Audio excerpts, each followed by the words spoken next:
Khumalo. In our previous video, even though we were playing a Jinteki deck, we were up against Echo, who was showing off his own brew of Khumalo. And that's what I really enjoy about Netrunner. You play against opponents and then you learn from them. See what they ran in their deck, ask yourself why are they running these cards, and try it out yourself, most importantly, because only by giving it a go yourself can you feel the true power coursing through your veins. No, in all seriousness, a couple of aspects of Echo's deck that really stood out to me. Firstly, as you see from the Breaker Suite on the right image, it is very lean, I should say. The virus package especially, all Echo runs is Yusuf and Data Sucker. That's all, and that's all he needed. No need for all the other lousy viruses. The second thing you might notice is that he's running Clone Chip as his restricted card that we discussed last time, and that I'd like to expound on more in today's episode. So yeah, Clone Chip's a very interesting choice. I think when people think of Clone Chip in Khumalo, the first thing that immediately jumps to their mind is Clone Chip Tripano, and that was exactly what I put Echo on while I was playing against him in the moment. But after the game, he revealed that he wasn't running Tripano at all. Instead, just like the pros do, they run good cards because of their synergy with other good cards. Tripano just isn't that good enough.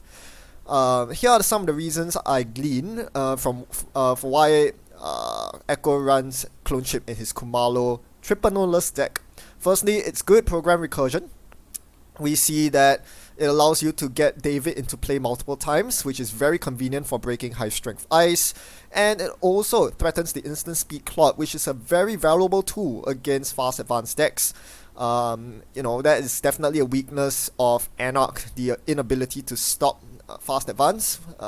Having Clone Chip with clot can definitely put a dent in your opponent's plans, especially if they're not prepared for the instant speed clot. But I think above all that, the biggest and most valuable takeaway is that Clone Chip actually synergizes amazingly well with Inject, turning your Injects into a superpowered SMC, right?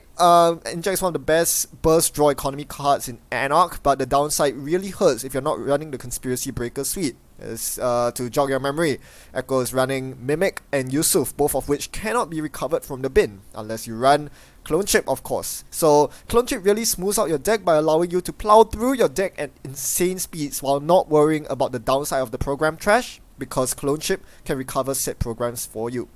So I think these are very good, very viable reasons for playing Clone Chip. You don't need to, build 100% around Clone Chip, stuffing your deck with cards like Tripano, when, these are just good and justifiable enough reasons to run Clone Chip. So that's what I'm going to try today. We're going to play a Clone Chip Khumalo deck, very similar to Echo's, but as you all know me, I love putting a personal spin on decks that I see, even those that I net deck, like those that I borrowed from Echo. Instead of playing his list card for card, I'm going to try something interesting out myself. Gonna give it a personal touch. No, we are not playing that card. By personal touch, I mean we are going to pack 6 and digging out a new virus. We are going to be experimenting with Musaazi. Alright, this is gonna be interesting. Alright, so Musaazi is a card that I've had my eyes on for a long time. It's basically like Yusuf, except that it breaks sentries and that it has 2 lower base strength. Those are literally the only differences.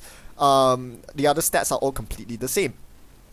So my thinking was that instead of Echo's Breaker Suite, which is Yusuf for Fractor, Black Orchestra for Decoder, Mimic for Sentry Breaker, and Data Sucker to support the fixed strength Mimic, we are gonna swap out Yusuf for Musaazi as the Virus Breaker. That allows us to play Paperclip instead and allows us to ditch the Mimic Sucker combo. And I think that's a straight up improvement from the old Breaker Suite for 3 reasons, I guess. Firstly, Musaazi and Mimic Sucker are both weak to purges, so no matter which of these 2 Breaker Suites you're playing, you're still going to be vulnerable to a virus purge. Being stripped away of your ability to break 4 strength or higher sentries regardless. The other thing is that given that they're both weak to Sucker Purging anyway, why bother playing the big combo in Mimic Sucker that requires you to draw both components? and pay 4 credits to install both cards when you can simply settle your sentry breaking needs with just a single drop of the Musaazi. So it seems very obvious to me that Musaazi is just straight up better when it's so cheap to install. And even though it costs a lot of the virus counters, well, you're going to be playing virus breeding grounds anyway to shore that up. And really, Yusuf, when you're swapping out Yusuf for Paperclip, firstly because there's not enough memory to run both Yusuf and Musaazi in a turntable deck, but also importantly, you know, Paperclip is really not that much worse than Yusuf. In fact, Paperclip's a lot more reliable. I think we've seen some games, especially the Echoes game, where Echo just got locked out by Chiashi really hard because, you know, you can't run through Chiashi twice with a Yusuf because you won't have enough virus counters to break it. So Paperclip can be very useful against those high strength barriers. So this is going to be our breaker suite, and I ran it through both Echo and Code Marvelous, who is the creator on the YouTube channel Self-Modifying Code. And they both gave me the expression when I ran through my idea of a good breaker suite in Paperclip, Orchestra, and Musaazi. This is another thing I really enjoy about Netrunner. Beyond playing the game itself, it's always a great chance to talk to other people, run ideas through them, bounce ideas back and forth, and see what people think, what people theory craft. And it turns out, even though I was excited for Musaazi, Echo and Code Marvelous had a less than lukewarm reception to it. Echo mentioned that its 1 base strength is kind of killer, no pun intended, and Code Marvelous said that was skeptical about Musaazi being good enough to make Khumalo good. So yeah, they are a bit, you know, skeptical about the power of Musaazi, whereas I'm pretty optimistic about it. Guess what? There's only one way to find out. We are going to play the deck, and here's the deck list. So as you'll notice immediately, the slots are super tight. Once again, I find myself being forced to play a 46 card deck. I mean, even after chopping an I've Had Worse, I'm running 2 I've Had Worse, I'm still on 46 cards. This tells you just how few slots there are in the deck. And yeah, some interesting card choices. I won't dive too deep into them. Memstrips was just a small change, swapping out 1 console slot for Memstrips after seeing Echo struggle so much with memory. The 2 MU cost of Musaazi / Yusuf is a deal breaker. I'm also running Misdirection as a safety net to enable early runs against hard-hitting news decks because they are pretty popular, make no mistake. So, today we are going to be running up against a pretty notable podcaster. I'm very excited for this game.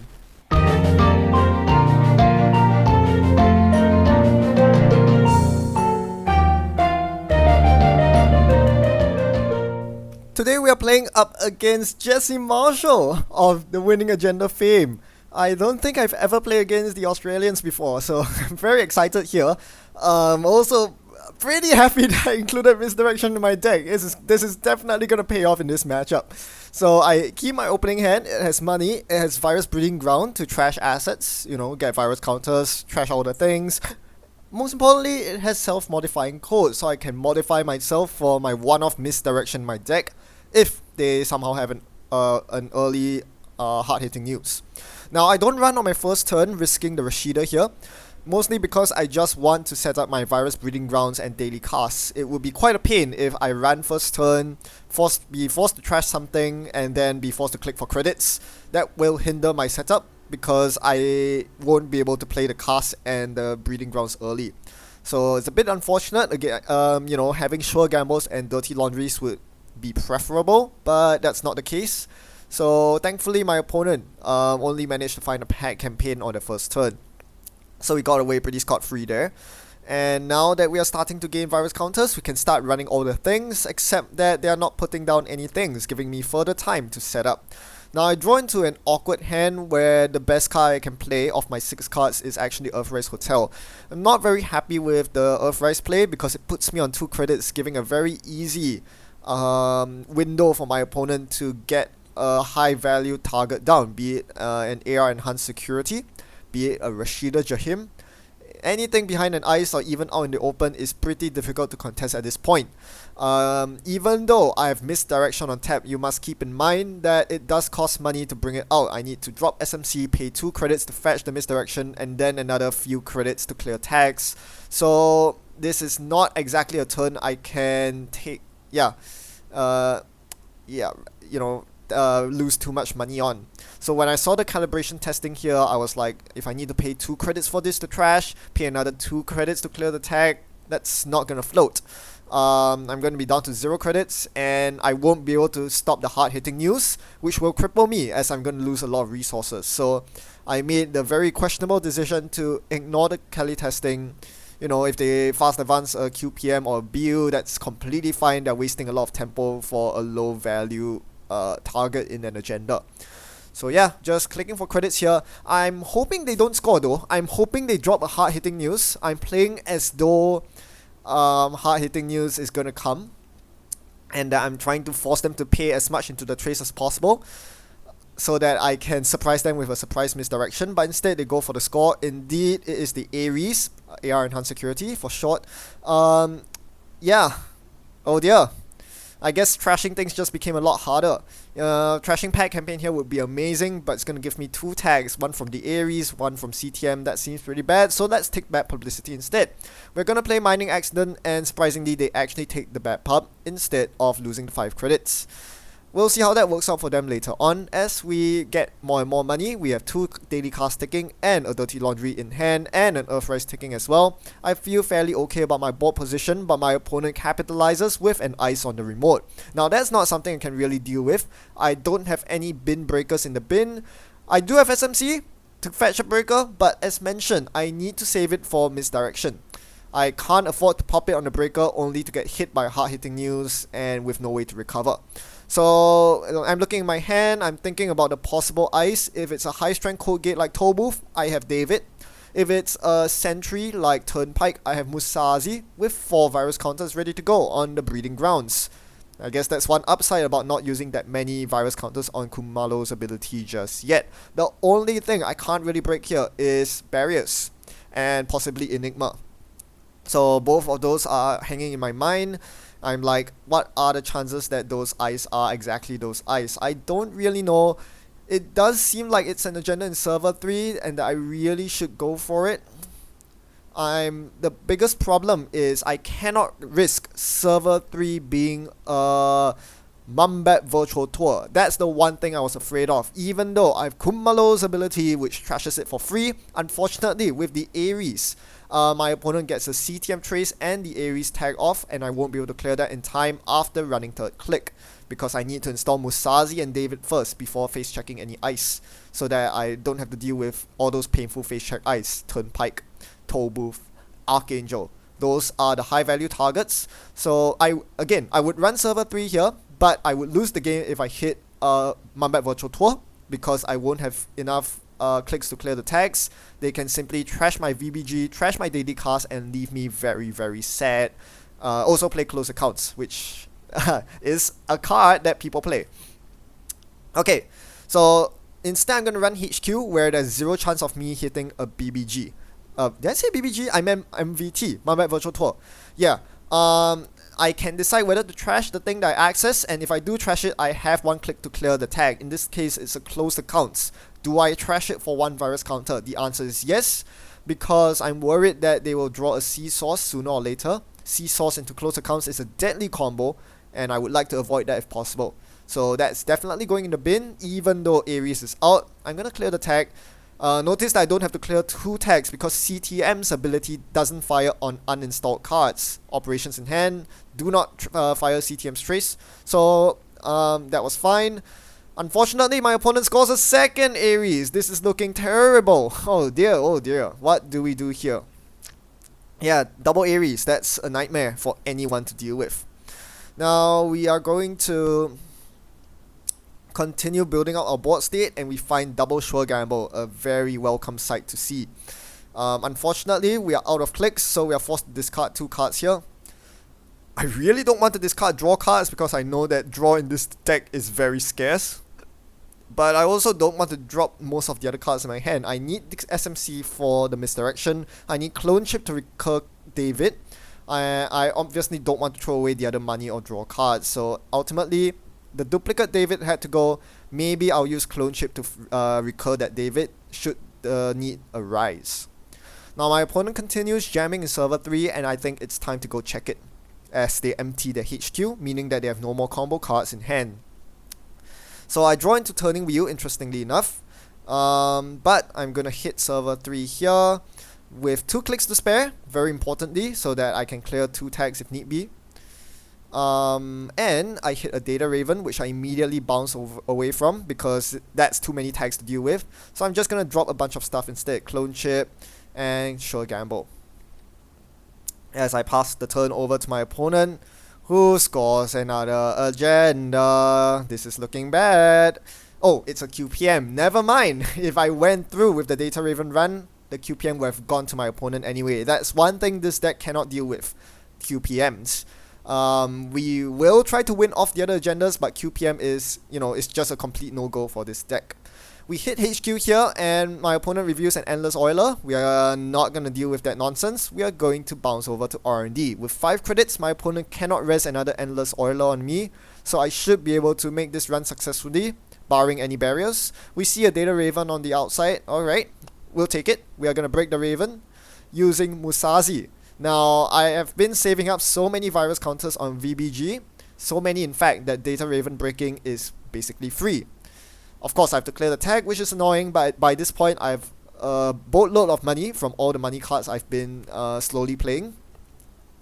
And being able to break Data Raven for 0 credits feels really good.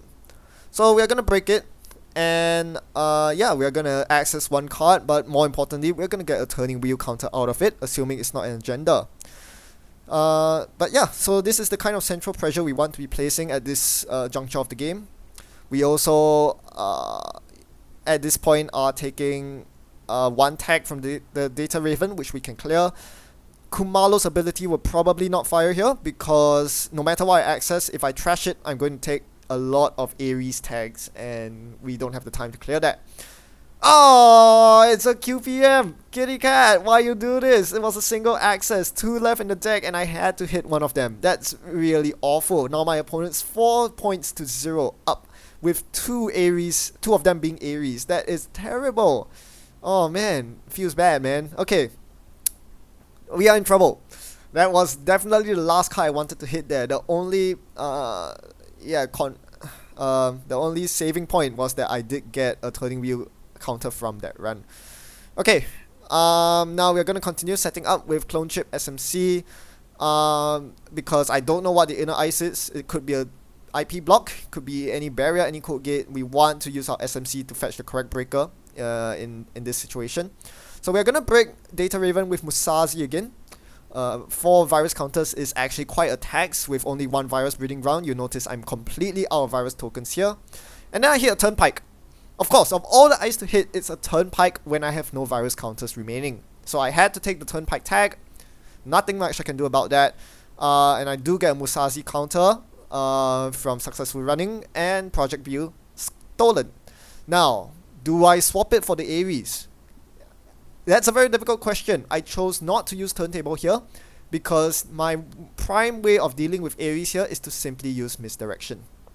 I'm going to misdirect all the tags, so regardless of whether he gives me a single Ares tag or 3 tags with 2 Ares and 1 CTM, I'm just going to clear them all with misdirection.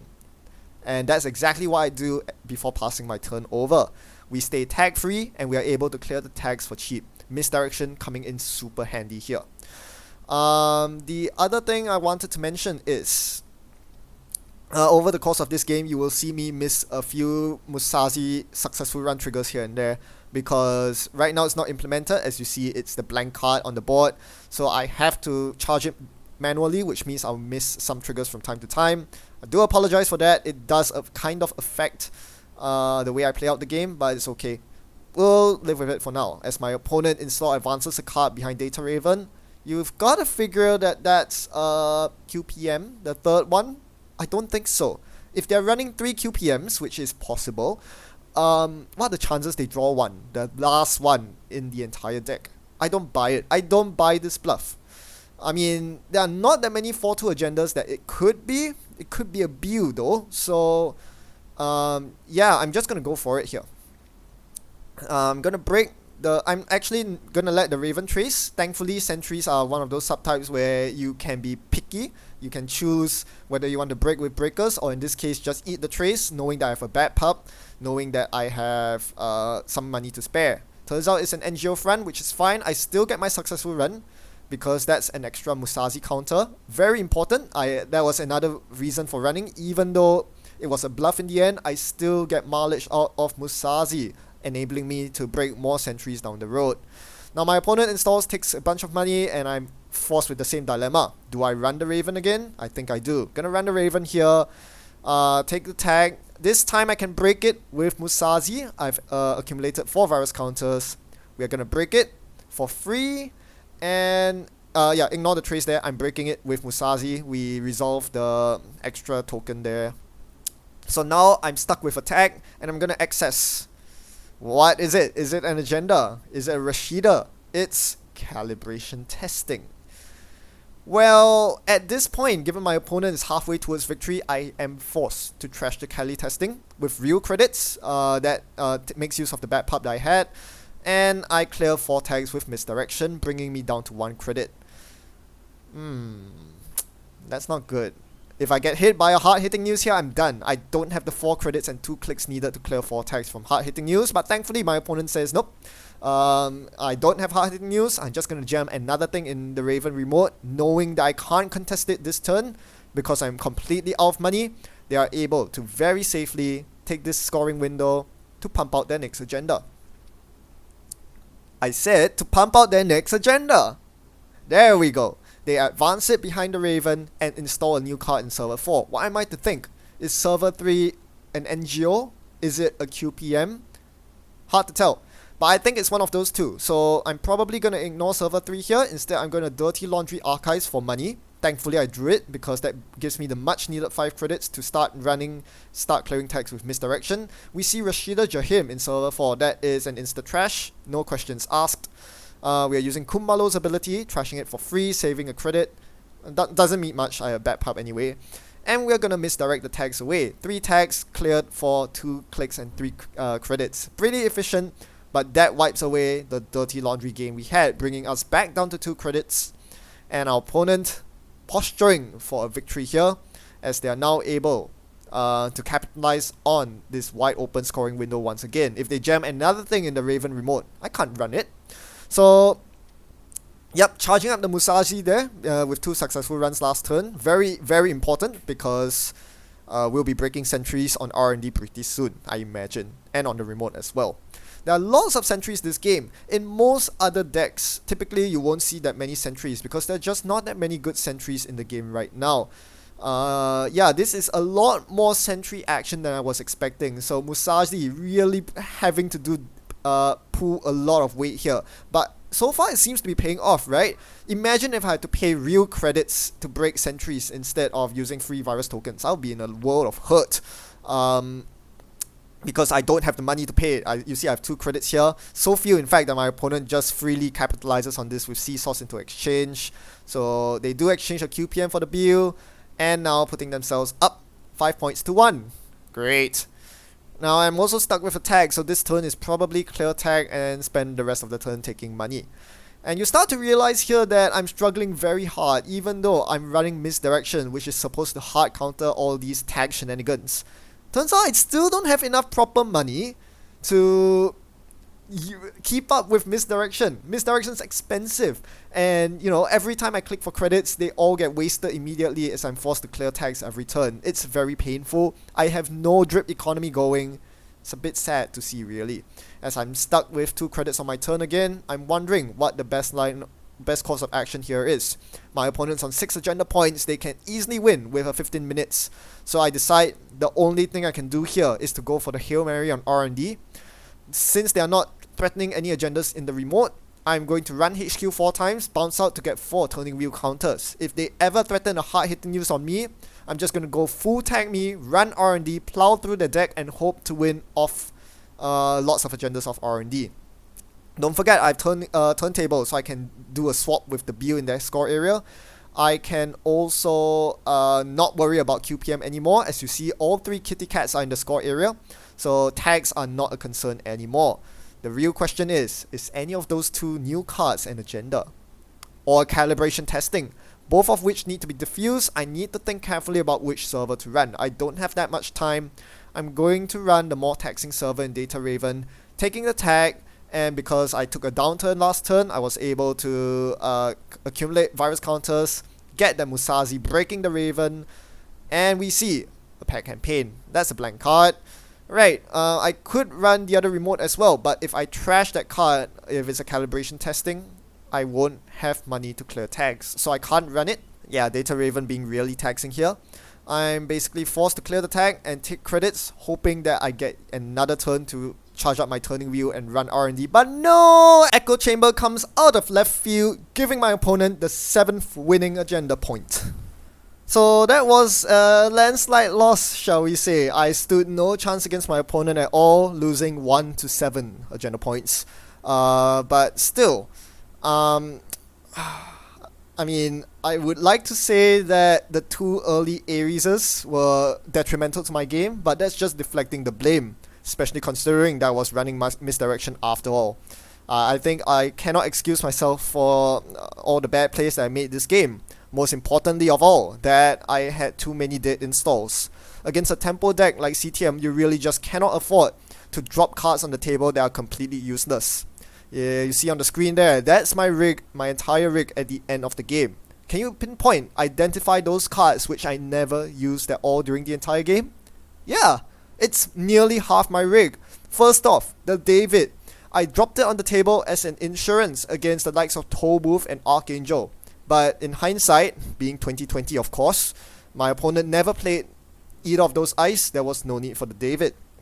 Similarly, the paperclip was a huge waste of money. I popped the self-modifying code to grab the paperclip because both copies of paperclip were still in my stack. I was worried that if I overrode the SMC with the misdirection that I installed in one of those turns, that if my opponent played a vanilla or IP block after that, I would be shut out. It turns out that again, my opponent did not run IP block or did not draw it, even though I know that such a deck would very likely be running all 3 copies of IP block, maybe some resistors as well. We just did not see that, and as such, my paperclip was sitting dead weight on the table the entire game. By extension, had I not installed these 2 cards, I would only be on 3 memory the entire game, because all I was literally doing this game was breaking sentries and clearing tags. It's ridiculous. So the turntable was not required either. Both for the MU, because I would only need 3 MU, and for the turntable effect, because I was never going to swap anything, given that they were only scoring 1 pointers. There was nothing to swap. So I could have saved myself 3 credits on the David, 2 on the turntable, and 4 plus 2 on the paperclip plus SMC. You do the maths. That's more than 10 credits that I could have used to break ice, to clear tags. Most importantly, clearing tags was a huge tax on me. I would definitely have stood a better chance if I did not have that much dead weight on my rig. All I really needed was to make a bunch of runs with turning wheel, make a bunch of runs getting virus counters with Musaazi, and clearing tags with misdirection. You really cannot afford to build such a big rig against CTM. The other mistake I made was arguably not trashing the pack campaign. It became very unappealing after the first Ares was scored, but in hindsight that gave my opponent enough money for the rest of the game. The fact that they iced up pack campaign was a testament to how important it was to their strategy. Instead of clicking for credits, they could spend their clicks doing other stuff like drawing cards and killing me. With Seesaw's exchange, so there you go. Right, this begs the question. Given that my opponent was running Data Ravens and Turnpikes, was Musaazi really better than Mimic Sucker? Well, first of all, when I compared Musaazi's install cost to Mimic Sucker, I completely neglected that for Musaazi to really work, you need Virus Breeding Ground. As you notice that game, without VBG, my Musaazi stood no chance, right? I would not have enough virus counters to deal with Ravens and Pikes. I needed the Virus Breeding Ground, but even then, it was still a struggle. There was one run on R&D that I made where I hit the Turnpike with no virus counters to spare, being forced to take the tag. So, it is, yeah, I was very taxed on Musaazi virus counters this game. But I think thinking about it some more, I realized that the gap, in power level between Musaazi VBG and Mimic Sucker is actually not that large. If anything, Mimic might have actually been better in this particular scenario. With subroutines so few, each of these sentries only has one subroutine, it wasn't actually that big of a credit tax to use Mimic. Especially considering that my opponent donated one bad publicity to me. So running Data Raven on the remote was going to be free regardless, because it's 1 to break with Mimic, that's the bad pub. And on R&D, well, that's 3 credits to break with Mimic, but I wouldn't have to pump Mimic like I would have to Musaazi. Musaazi has to be pumped twice, 1 for Raven, 1 for Turnpike, whereas Mimic just plows through them pretty easily thanks to the base 3 strength. So thinking about it, going back to what Echo's golden words, yeah, Musaazi's 1 base strength is actually kind of bad against stack sentries. You really want to have a high base strength like Mimic. And I'm also thinking of my conversation with Code Marvelous where he mentioned, is Musaazi really going to be the game changer? And looking back, I realized that regardless of which breaker I picked, be it Mimic Sucker or Musaazi VBG, I was gonna lose this game regardless. I just didn't have enough money to contest the servers time and time again, to contest the Ares. Misdirection may have been a good hate card, but it wasn't enough in this scenario. If I really want to improve my win rate, I should be looking outside of the breakers, because though that's not the problem. Either way, Mimic Sucker or Musaazi would be equally efficient. I need to look elsewhere if I want to, have some more game against these horizontal decks that go for win conditions that are not that conventional. Like tags, tag flooding me and then using QPMs against me. So yeah, it's good to have those discussions with Echo and Code Marvelous. It turns out they were probably right in the assessment of Musaazi, but also I find it important that I managed to actually jam a game in with Musaazi, because it really changes my mind, my impression, my initial optimistic assessment of Musaazi. You become a lot more realistic when you actually try these cards out in the game, and they just don't perform as well as you would expect. And that was kind of the case with Musaazi in this game. But that being said, that was only one game. I could have easily had a much better game against, some other decks, and this is where you, my friends, come in. I only have so much time to produce videos and run the nets. I would really appreciate it if y'all have some Musaazi games under your belt as well. I know at the time of this publishing, Pack 6 might not even be released yet, let alone implemented on JNet, so that might be a bit difficult. But I would really like to hear how your practice games go, because to me, playing games and critically analyzing them is so much more valuable than just pure theory crafting and saying, oh, Musaazi works well with card XYZ. Now that doesn't really mean much until you put it through the gauntlet to the test. And this game clearly shows that what my deck was lacking wasn't a good sentry, wasn't a good killer, it was some other thing. Back to the drawing board for me. We'll see if I can make a better Khumalo deck. In the meantime, as always, thanks for tuning in and happy net running. Bye!